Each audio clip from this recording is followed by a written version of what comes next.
I'm Michael Buser.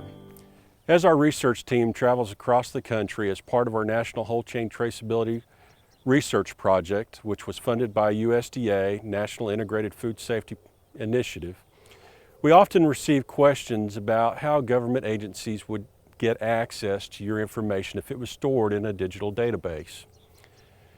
These questions can be, can government agencies automatically gain access to my information? Would I know if a government agency accessed my information? Can a government agency data mine my files to find information that they might need for a food safety outbreak? For us, the answer is no. In our pilot system, if you input data into the traceability system, you own that data. As a data owner, you can control who has access to that information. You have to give permission for others to see that information. Further, you can control when people can access that information. So if a government agency wants access to your records, they would have to ask you for access. If you refused access to that information, they would have to go through the legal system and request a subpoena to get the courts to order you to release that information. The key point here is that it doesn't matter if your records are stored on paper in a filing cabinet or in a digital database in a centralized data silo. Our research team is working under the premise that the data owner controls the information, the access to the information, and that the government agencies would have to follow the same legal precedents in order to gain access to those records. The next question we typically get is, if a government agency cannot automatically gain access to my information, doesn't that defeat the purpose of a whole chain traceability software system? For our team, the answer is no.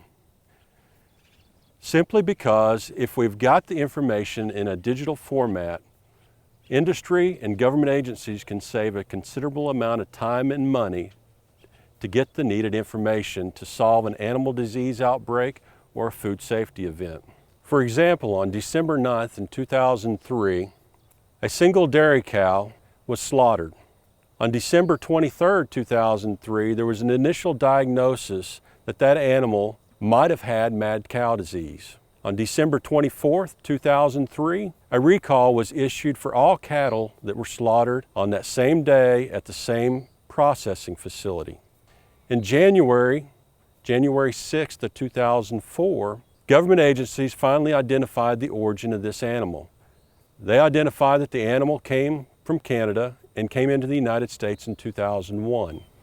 Researchers at Kansas State University estimated that in 2004 alone, the U.S. beef industry lost $3.2 to $4.7 billion in exports. Further, they concluded that the beef industry continued to lose money for the next 7 years because of public perception and the safety of U.S. beef.